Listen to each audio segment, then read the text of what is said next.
kining pag-ayo sa atong sakit, dili gini siya masulbad pinaagi og kwarta. Bisan pag pila ka bilyon ang atong kwarta, basta moabot na ginang sakit, di gyud makaalim ang kwarta. Labaw na gyud kung kasakit ang atong hisgutan, way kwarta nga makapapas totally sa kasakit. Muna ang sayop nato karon, labi na dinis atong nasod, ang atong sakit ug atong kasakit ato mang sulbaron pinaagig kwarta.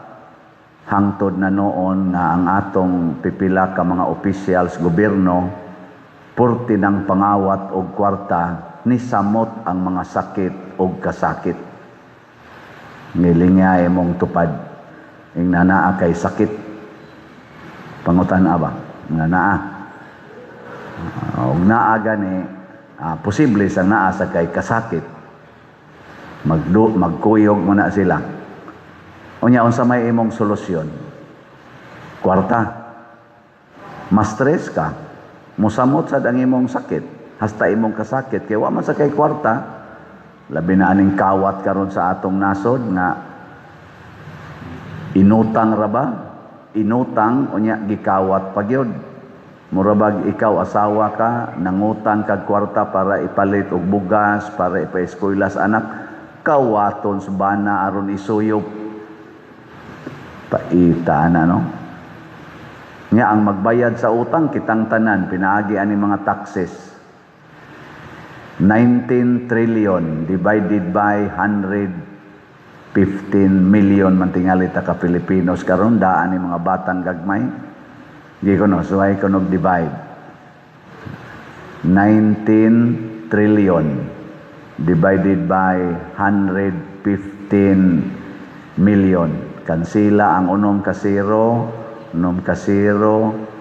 mahihog na lang na siya og pila naman 19 million divided by 115. Ana. Pila man? Tagpila man kada Pilipino. Sakto ba ko? Pila man din ang trilyon? Pila na kasiro ang trilyon? Marag 12, no? 12. Siyam man ang bilyon. Ang milyon, unom. Mo lagi. 19 million divided by 115. Pila? Sad ka maon di nalisod sad. Tagpila ang usa? 174. Pag-sure mo diha. Sige, mahala na mo diha. Kada Pilipino di bagyan eh. Kada Pilipino 100,000 kapin ang utang. Lisod ni tagbayad 10,000 utang kana inyong dawat-dawat. Unsa na kagpabayron ka og 100,000 kapin? Wa pa gani ka mosugod og lakaw. Mao pala pagkatao nimo lukdo na kag 100,000 na utang tungod sa aning sigig pangawat. Kay wa lang unta ginakawata pagkadaghan unta sa mabulahan. Ngano man na tungod kay ang atong sakit o kasakit atong gipamasin nga mawagtang pinaagis kwarta. Dili matud pa sa atong unang pagbasa og sa atong ebanghelyo karon. Ang unang pagbasa, gipanguyapan sila, nangamatay ang mga bata tungod sa pagkawa na kaon, kay nibiya man sila sa Ginoo. Nya kay nibiya man sila sa Ginoo, ang silot sa Ginoo, gipasagdan sila. Pasagdan. So sa ato pa, kung di na gyud mangilabot ang Ginoo sa atong kinabuhi, mga matay gyud ta. Pero pag abot na ni Kristo, ang tao nga muduol niya, kadtong opisyal, ang iyang gihangyo, ang iyang sulugoon nga himatyon, naayo pinaagis pagtuo, pagdangop sa opisyal, ang ugangan ni Pedro nga gihilantan, gihikap rang kamot, naayo ang mga giyawaan, tanan nga masakiton, pulong lang ni Hesus nga maayo mo, naayo dayong pagkasimpol. Pasabot ang atong problema, basta naay Ginoo, pagkagamay ra gid ay ana. Dako ra kaayo ang Ginoo ikumparar sa atong problema. Mao na paminaw sa Ginoo. Ilingay mong tupad. Ingna mopalit ka raffle ticket. Ingna ko no. Mopalit ka. Ona, og di ka mopalit og raffle ticket kay imong daginoton imong kwarta kay para ra ba ni ikaon sus ug wa na ko ikaon patay gyud ko para ra ba ni sa akong maintenance sus ug di na ko kainom sa maintenance patay gyud ko. Timan baya kon mopalit ka raffle ticket nato dinhi unsa may mahitabo imong gihatag sa Ginoo ang imong pagsalig kay nitabang ka sa atong parokya, nitabang ka sa communities Ginoo. Ana, pila naman ro'y atong halin. Niabot na og 30,280 ka tickets. Salamat, pakpak. So, naa na lang 250,000 man to atong kuan, napay mga 220,000 ka tickets nga palitonon. Kotob pa ni July 25. Siya rog dili ni mahurot og sige lang gitag palit kamong territorial og online parishioners palit mog ticket usa ka ticket kada semana unya pamaligya san mo labing minus 5 ka tickets kada semana dali ra kay ni mahurot pila nagodroy akong subscriber sa akong YouTube channel 295,000. Sus, og mopalit lang na og tagsa ka ticket kada semana, sunod semana, wa anay, hurot na ning tikita. Di ba? Labaw, nagpunan pagid aning territorial parishioners. Siyaro. Pero nganong di man gid mahurot. Tungod na sa kuwang tas pagsalig nga kung atong itugyan ang tanan ngadto sa Ginoo, ang tanan sad nga atong gikinahanglan ihatag sa Ginoo. Kanindot unta kung ang atong mga government officials muhunong na ni anang ilang kabalakas, ilang personal nga panginahanglan, nga ginahanglan sila nga padayon gid silang mulingkod sa pangagamhanan kay murag para nila og di na sila kalingkod sa pwesto nila karon murag katapusan na gyud ilang kinabuhi bastang luoya ning atong mga government officials malimot na lang gud sila sa mga masakiton, malimot na lang sila sa mga estudyanteng mga kabos, malimot na lang sila sa mga farmers, malimot na sila sa mga kaning ni ang mga mananagat, malimot na sila gani sa mga pobre kaayong way mga balay, way mga karsada, ang mga agianan, malimot sila ana. Ang ilan na lang yung gihunahuna, ang akong kaugmaon, pastilag, mapildi ko sa eleksyon sunod, pastilan, ugwa na ko'y income. Nya dagko na kaini silag balay, dagko na kaini silag mga pundo, paldo-paldo na, malita-malitang kwarta, para nila gamay lang gyapon, mangawat lang gyapon, makig-away lang gyapon, makigpatay lang gyapon, astang luoy ang klasihas pagkatao. Og naamoy usa ka malitang kwarta karon, unsa may inyong buhaton? Ha? Ako, moingon jud ko ninyo, ang butlag mo palit baka mog ticket.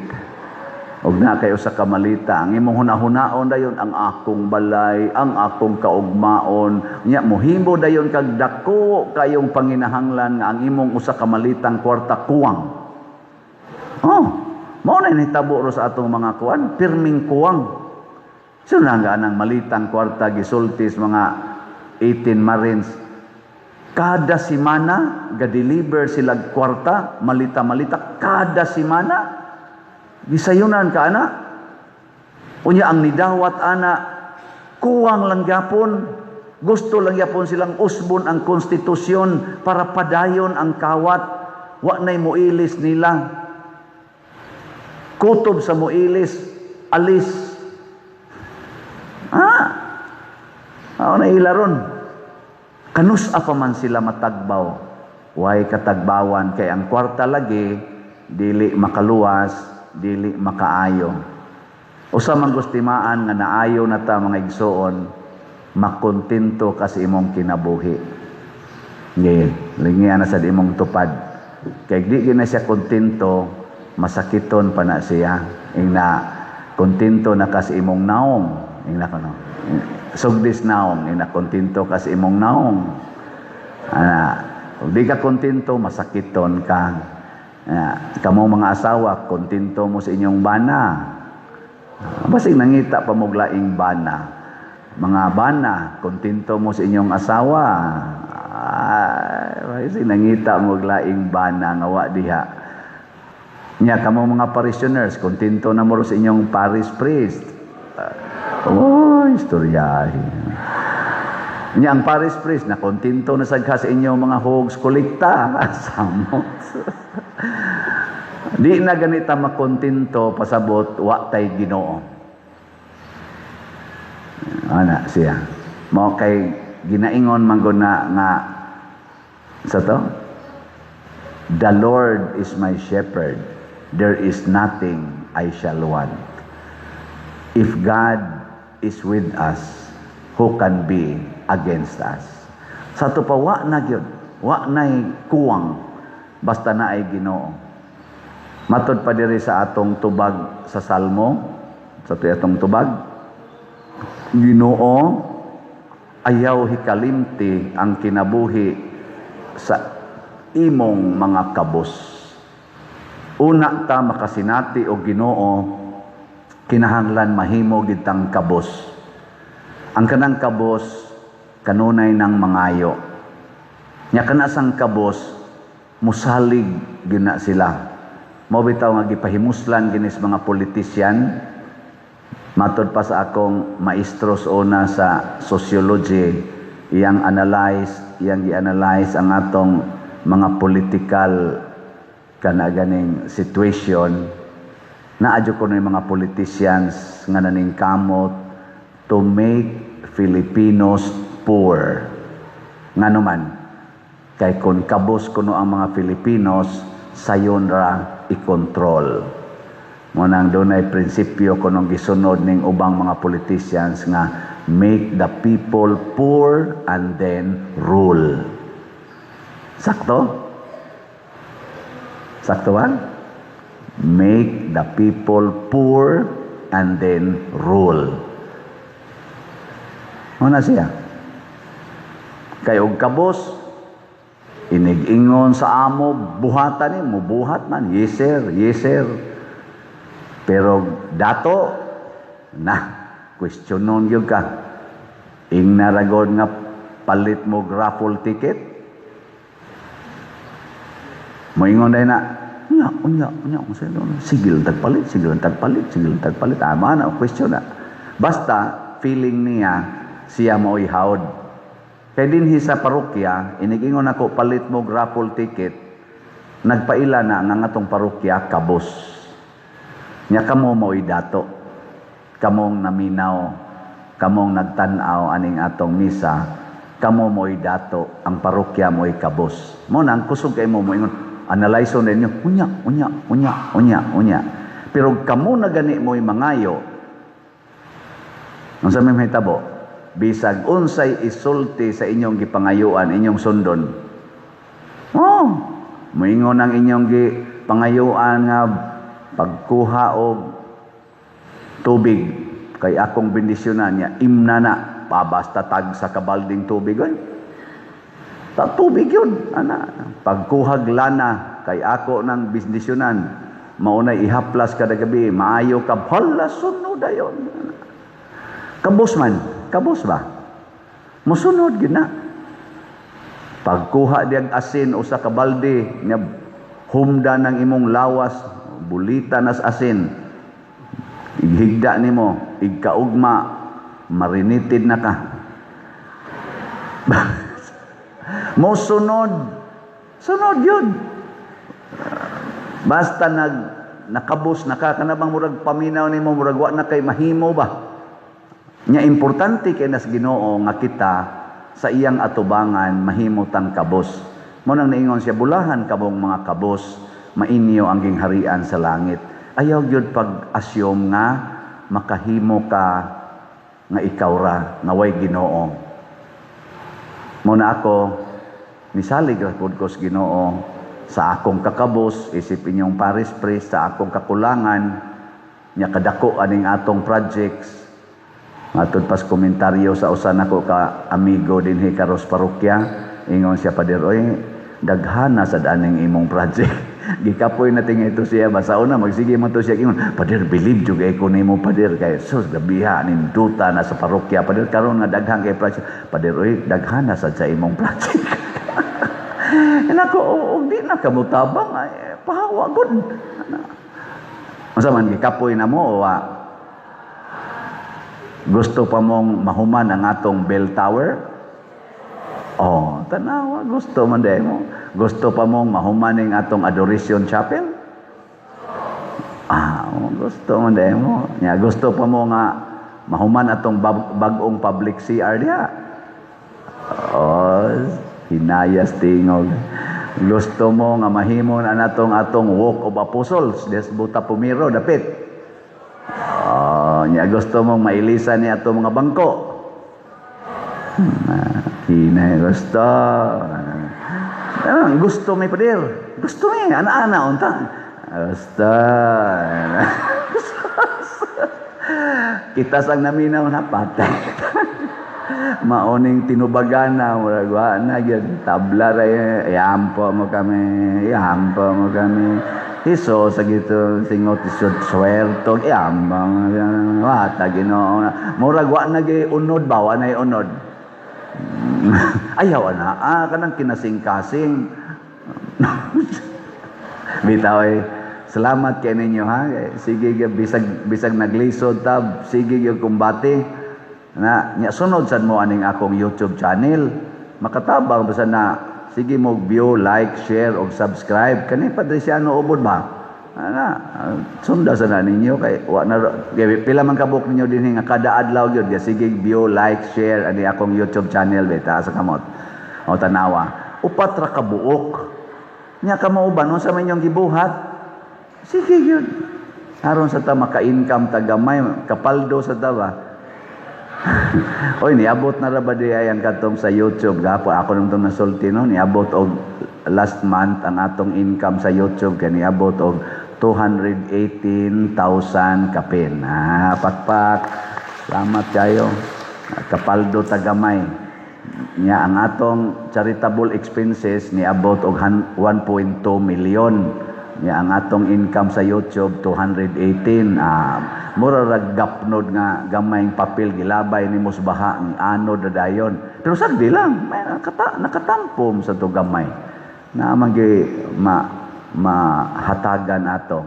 Mao na mga igsuon dili ta mahadlok sa mga sakit o kasakit ang atong kahadlukan kun wa natay Ginoo. Dili ta mahadlok anang kamatayon ang atong kahadlukan ug wa na ta ma-connected sa tag-iyas kinabuhi nga mao ang Ginoo. Mao na kun unsa may pangapamaagi nga maduol tas Ginoo atong buhaton kaning pagtabang sa parokya, pagtabang sa ato isig katawo, pagpaambit sa atong mga grasya ginagmay ug dinagko mao ginay makapaduol natos Ginoo. O kining pagampo nga total surrender to God's will, mao ginay makapaduol nato sa Ginoo. Itudlo na nato sa atong katawhan, labi na gyud mga batan-on, sa mga bata, aron di sila mawagtang sa kanibang ilang panghuna-huna, dili mayawaan sa ama nirong ubang batan-on nga mamusil sa ilang kapwa batan-on, manunggab, doon na pa'y ginikanan, gidunggab sa iyang kaugalingong anak, kay ang anak nangayog para suyop, wa tagais, inahan, gidunggab ang inahan, pasti lang paita. Inom doon balita gahapon mo din ito, anak, nangayo siyang mama o para suyop, wa muhatag ang mama kay wa sa tingi kwarta, gidunggab. Mo, grabe kayo, wa na Ginoo, gubot patas lukot. Nga mao ni karon, krimen, drugas, grabe kaayo. Ngano man kay nga atong mga leaders, masimbahan man o maggobyerno, kasagaran nila kwarta na ang gipangita, dili na Ginoo. Kwarta na ang gisaligan, dili na ang Ginoo. Ang nisalig sa Ginoo manindog ta. Mga igsuon uban sa